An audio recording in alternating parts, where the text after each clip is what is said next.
Yes, people, welcome back to another episode of Clippers Off Podcast. This is where we turn our clippers off. Before we start, if you're new to this channel, please like, share, subscribe, and tell a friend to tell a friend to another friend to watch Clippers Off Podcast, and make sure you ring that bell. Today, we're talking to a good friend of mine, a man, a legend, but not a myth. I'm going to bring him on just like this. Yes! This is my guy here. Introduce yourself, my brother. This is the Cockney Prince Quincy. I am from sunny Canning Town, and I am an East Londoner born and bred from Bajan parentage, and I'm here with my guy, Patrick, cut above the rest.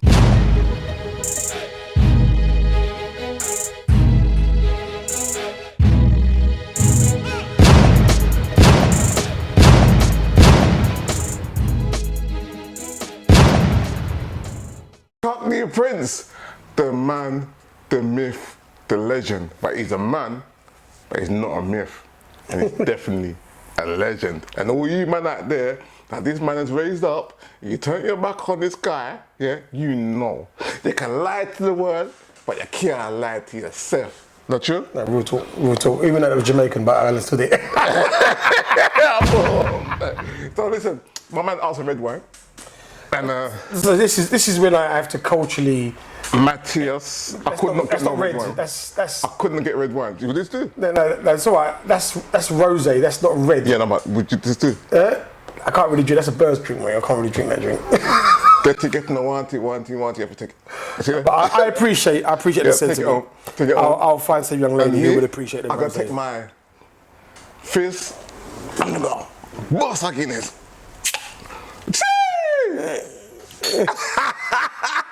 You get a fine for that now.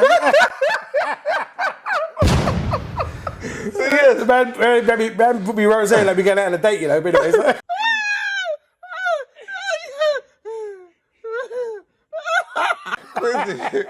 Quincy, what do you do, bro? What do you do?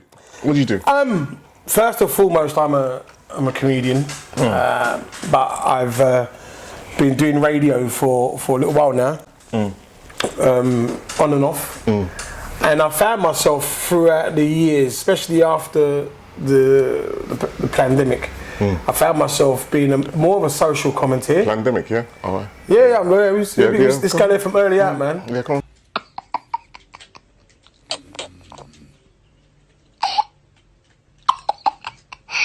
You know what I mean? And I found myself that as a comedian, as much as I go on stage and my role is to make people laugh, but it's like, what content am I delivering my material to make people laugh? So after the pandemic and what was going on with COVID, I said, I can't be that same comedian like I was prior to that, you know what I mean? And just getting that money, I have to. There was a lot of information going around, which from 5G to jabs and all that kind of stuff, and it's like, well, what's my take? Okay, so what radio station are you on? Supreme Radio. I come on Supreme Radio station. Yeah. What times, man? 10 to 1. Yeah. Monday, Wednesdays, Thursdays, and Fridays. Thursdays is my brain dump day when I just play music, old school.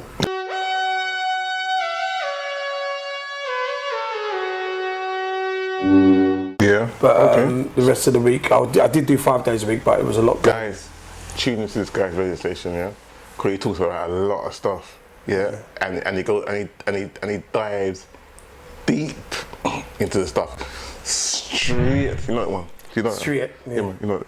You say more? Street, yeah. Street over there. as you saying Barbados, on the yonder. Queen, you know me as the barber, right? You know me as a barber, right? Yeah. But I've been practicing magic. I think I actually knew you before you was a barber. Before you did your business barbering. I know you always. No, you knew me as a barber, but when I was a barber in Stratford. Yeah. So yeah. Yeah. But now I'm a barber in East London, cut above the rest. Yeah. But I've been practicing. You know the pandemic. Yeah. I've been practicing magic. Why magic? I don't know. I just got a fetish for magic, like since a young age. Right. So I'm gonna show you one of my tricks, right? But don't laugh. I mean, don't laugh. Is it involving cards? No, cards are crap. So you see this now, yeah? It's a box, right? Yeah, go on. Nothing in it. I'm gonna take this pound here, and I'm gonna put it in there. Right? You hear it? You hear something? You hear it? Innit? Yeah, it is. No trap doors. Nothing at the bottom, right? Now, I'm gonna say a few magic words on this. This took me a year to learn, so don't take the piss. Go on. Right? And when I finish, I want you to put your finger on here, I want you to open the box, right? Only when I tell you, right? It's still in there, right? Make sure.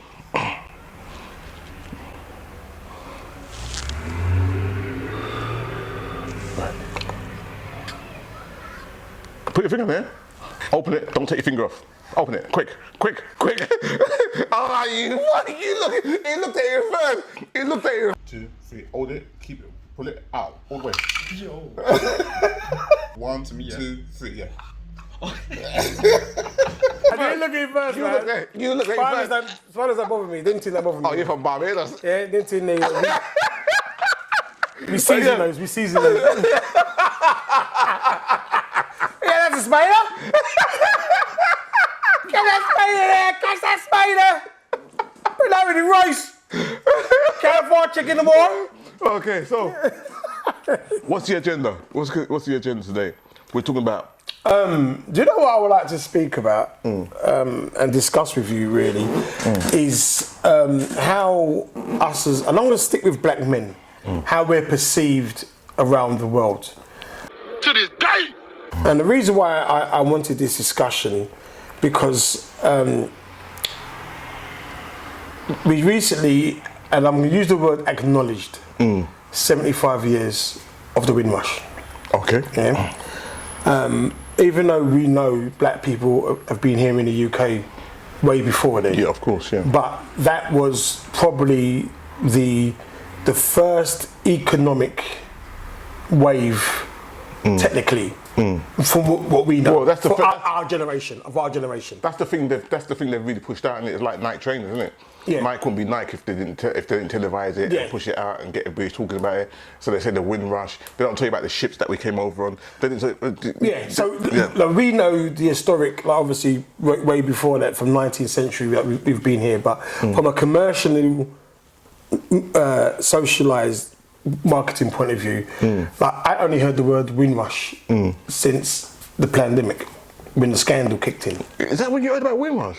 I knew of the windrush, but it wasn't out there. Yeah, but then you got all the BLM, innit? Black Lives Matter. That's why they're pushing a lot of stuff out there. Pushing a lot of, like, putting mermaids, what's it called? Little Mermaids is black, and you got Cleopatra is black, and they're pushing it. Yeah. So we recognise it's a political stance, and anything I have noticed is that whenever something is where black people are oppressed, and we start to rise up, as in politically, and acknowledging no, this treatment isn't right.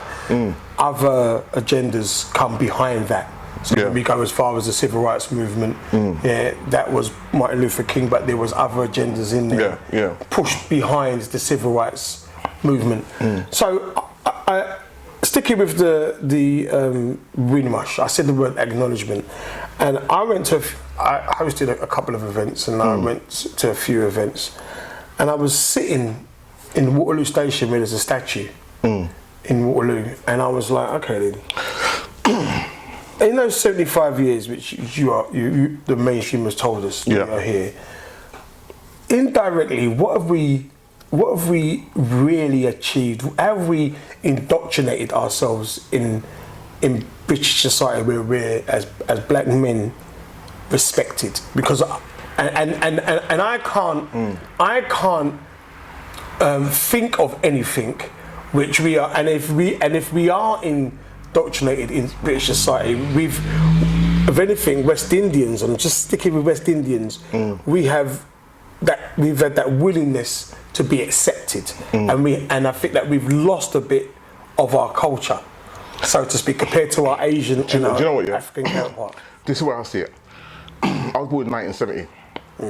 So after my dad came here, my older siblings were born because I'm the youngest, right? So I'm the second generation, right? Second wave, right? when our parents came over here, they came over here with ideology.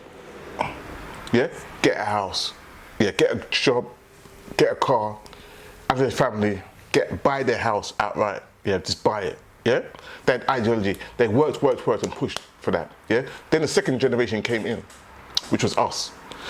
We still had ideology because we were always running away from the policeman. Babylon. When you see Babylon van come, when you see police, that meant duck. That meant run. We wasn't in a position where we can stand up in front of the policeman and go, what? Shut your mouth, man. What? Shut up. You can't do nothing to me. We couldn't do that. You saw a policeman, run. That London, we keep it. Yeah? So, when our parents passed on, yeah, they left us a house, paid for. What did they do? What did we do? But I'm gonna even. What did we do with the house? No, we done nothing with it. We sold it. We sold it, got a nice car.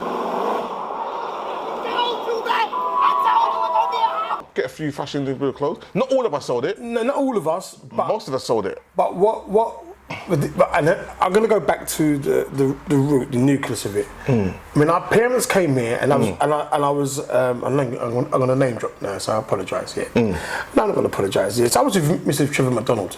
Yeah. Last week Thursday. Yeah. And he was talking when he was coming here, and I think that the crux of the windrush generation, when they came here, he said they came here we were asked to come here. Yeah, of course, yeah. And to rebuild a country which West Indians thought was the motherland. Yeah. And that got me thinking, so in the West Indies, how much of Africa did you know about? We didn't accept it. Right. So this is what I'm trying to say. How we've revered around the world and how disconnected we are as people. So you imagine there's West Indians in the Caribbean who don't know of that or appreciate that journey, how they got there in the first place.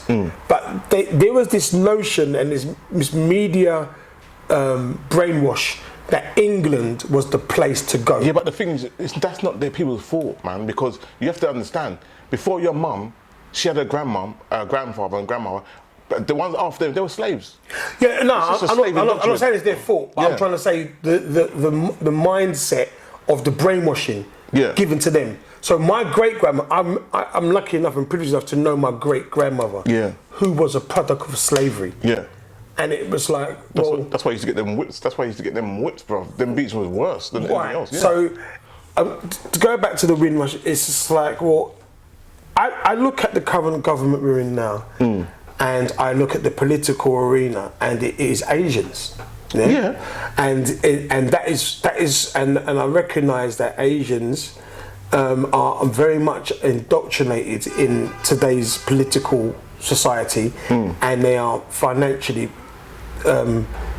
acute within the different development areas they're in. That's for a reason, and it's like, regardless of how people look at the Asian community or the Jewish community, they kept their culture. Yeah, but now now what happened to us when our parents came over, then they had the second wave generation, which was us. Then they had the third generation, the third generation fell off. They fell off of everything. Let me finish. They fell off of everything, right? With the Asian community, it's only now, this generation now, where they're all falling off.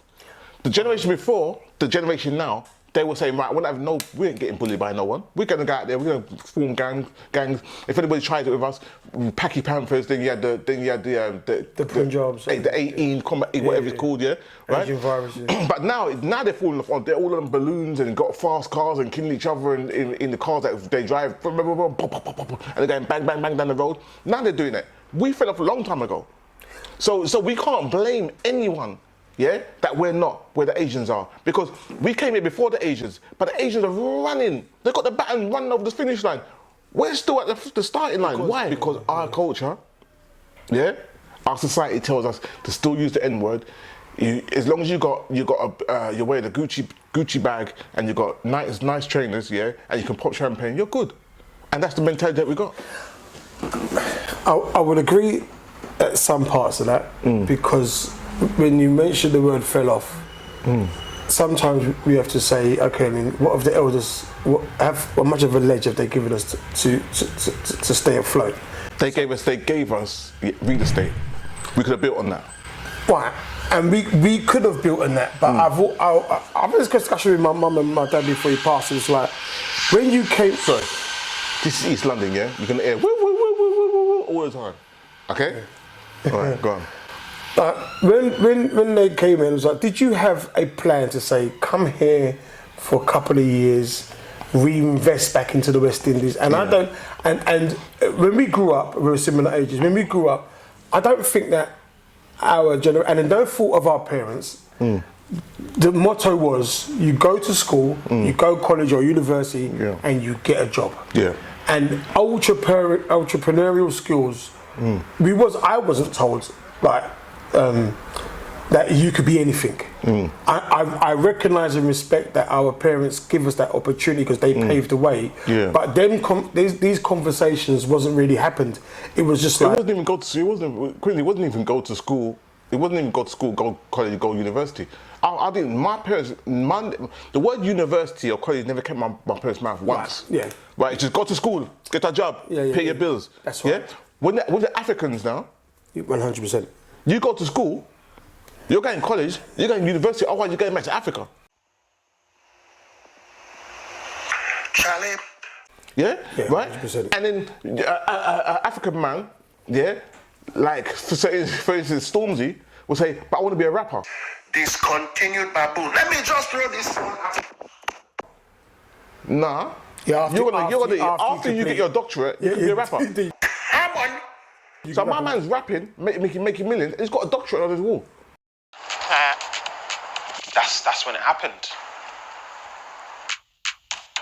Do you see what I'm saying? With West Indians, we never had that. So with West Indians, West Indians, we was told that we're not Africans. If I ever tell my mum to this day, that I'm an African, my mum will say to me, "What African? You're not African, man. You're not African. You're Jamaican."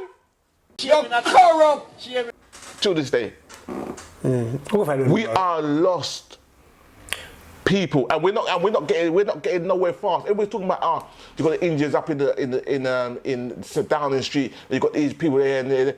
We ain't getting nowhere fast, my brother. So this is why these conversations are important to have, because, like I said, I'm very aware of how we're looked upon across the world. So I remember like doing a gig in Singapore one time, and my locks were out, and I remember I walked to some shop. Just want to touch it, innit? It wasn't even that. They're the first person they said, Bob Marley. Bob Marley, yeah. And I stood there and I'm like, wow, look at that. This man has come from one of the poorest parts of Jamaica, but his influence is so powerful. So they've identified my locks and Bob Marley, and not even thinking about there's other rastas out there who are. Okay, watch this now. Yeah, go on. The only time different races of people feel safe around black people is when we're entertaining them. When we're playing football, when we're the best one on the dance floor. Because they're not threatened. They're not threatened. The minute you sit down like this, and you've got your Rolex on, and you've got your suit and tie on, and you're not skinning no teeth to no one, that's a threat right there.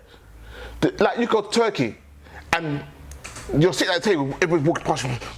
The minute you get up on the dance floor, you start dancing, everybody go, oh, dancer, for the whole week. Oi, dancer, high five. If you sat there normal, just normal, eating your food normal, it's a threat.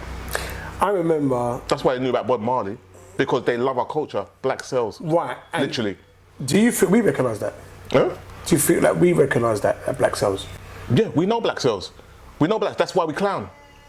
We clown. We do it in the wrong way. We clown ourselves. Yeah. When you see Richard Branson, you don't see him wearing big, massive gold chains around his neck.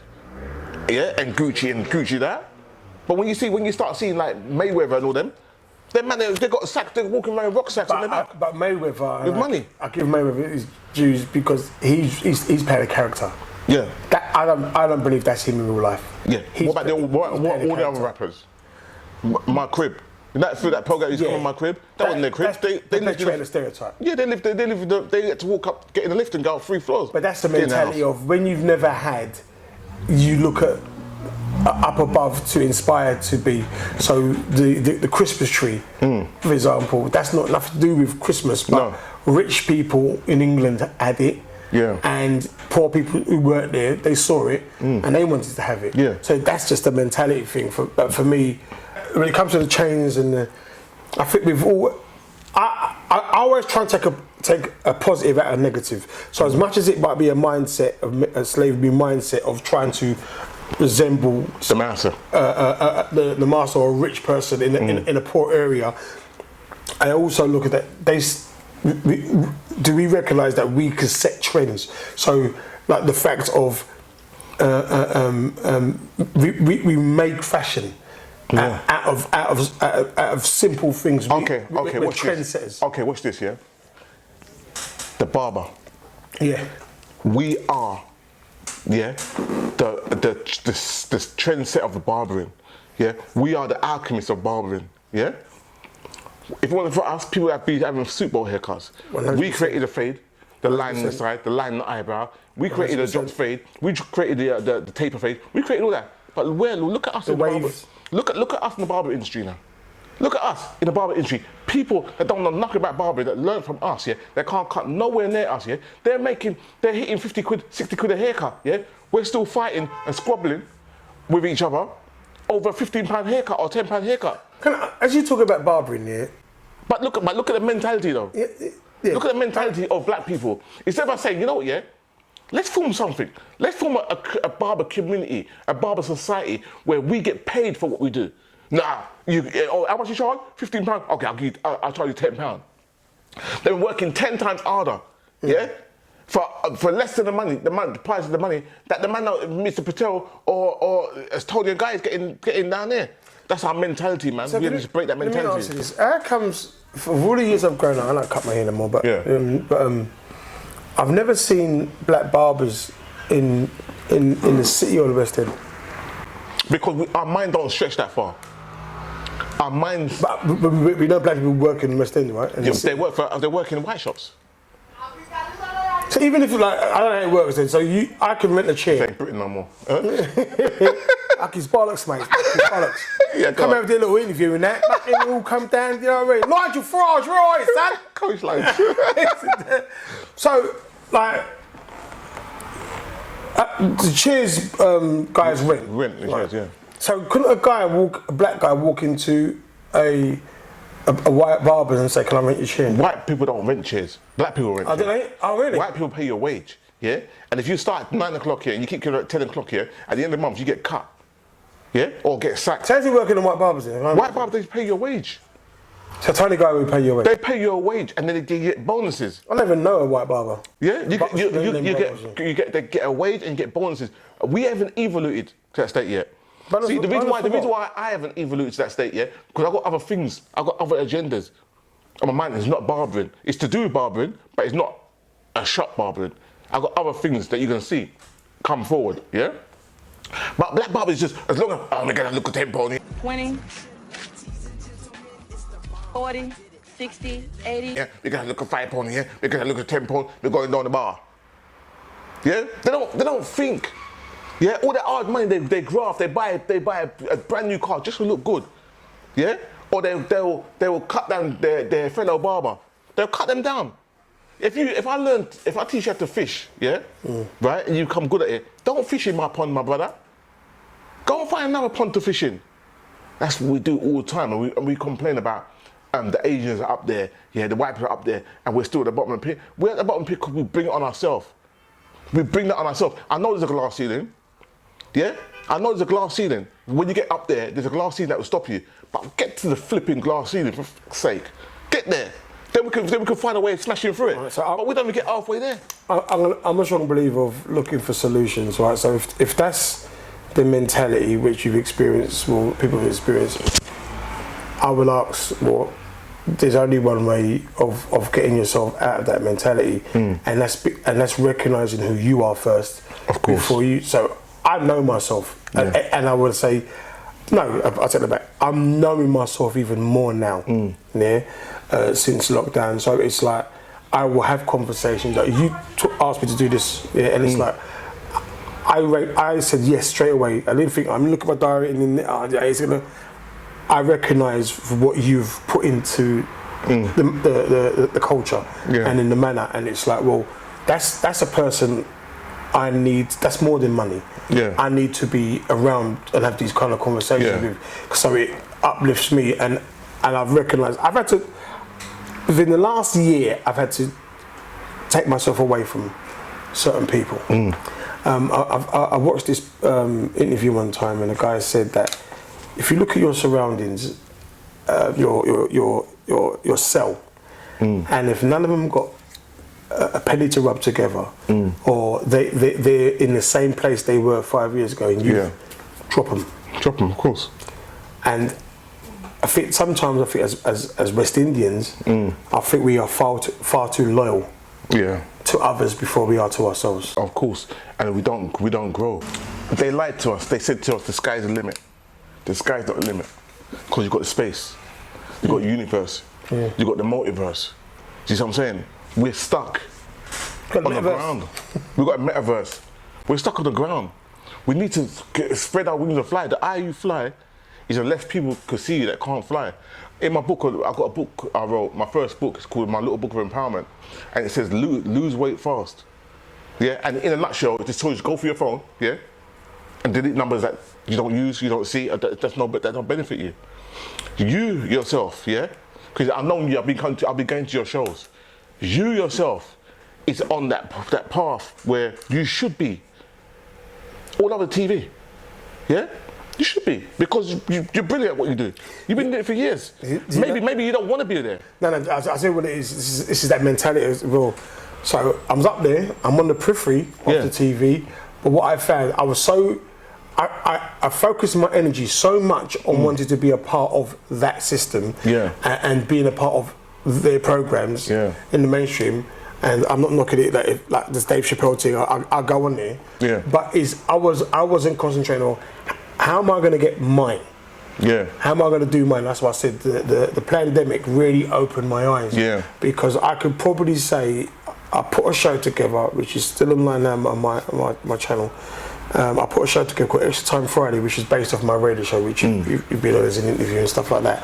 And I had the world watching me. And that was only the first time. When was the pandemic? Lockdown, 3 years ago? Now hear this! Boris Johnson a big bumbo hole. Big bumbo hole, the boy a big bumbo hole. I've been doing this, 20 years? That's the first time I can honestly say I felt empowered that the world, because the world stood still and it was like, Quincy's putting on this show to rival the Big Nasty show or the Mo show or the Graham Norton, and its production is exactly the same. And that's when I started. That's when I came and said, "This is where I'm going." So I made a decision. I made a decision to say, I could do the mainstream circuit, and I'll keep on doing that because I recognise where I come from. But ultimately, I'm not going to rely on it, because me, like any other comedian, we watched our work just like the stock exchange, just go just like that. And again, it's like being in 9 to 5. I'm reliant on other people to that's the worst thing. When you're relying on other people, like you, and then they say, "Oh, you're rivaling Big Nasty. You're rivaling." Like the world is so small that you can't have like 10 good black comedians on TV. It's ridiculous. It's absolutely ridiculous. Like, oh no, I'm not gonna bring you in because you might take away like 1.1% of my royalty. It's just ridiculous. We need to stop doing that to each other. Stop doing it! Just stop doing it! You're disgusting! But is there anything that you got to say that you also want to throw in there before we wrap up? I would just say that your aspirations are keep on telling yourself giving yourself affirmations. Tell yourself that every day. There are going to be days where you're going to experience your lows, but the main important thing, and I big up my brethren Spencer Fearon for this: don't give up. Don't give up. Don't give the system. And it sounds very conspiracy when you say the system, but we know there's a matrix we live in. Do not give that the satisfaction or the energy or the energy to your success. You are your success, and you are God.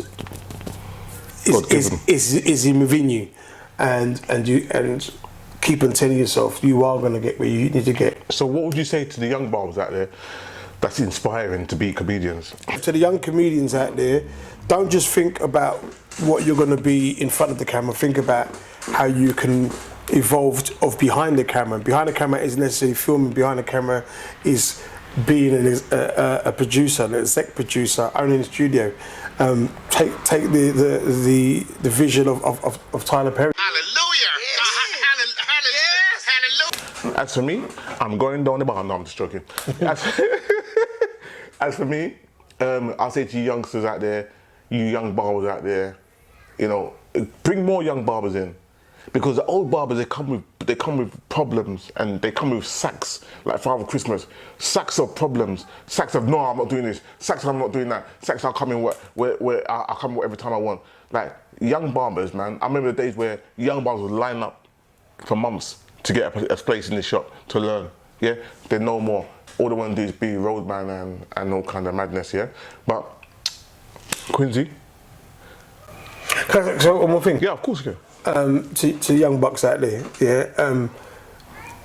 Look at your elders and learn from their mistakes. And if you get any advice from myself, Patrick, and that, like, if we can't listen to you as much as we could give advice, that's not the people you need to be around. So, yeah. You know what I mean? As elders, we need to learn just as much from you guys as the other way around. So, yeah, it's a two-way thing. And just like, come on, man, get the people to know where you are, where they can find you, give all your angles and, you know, your Instagram, your Facebook and all that kind of stuff. So, I'm on Supreme 99.8. You can download the app.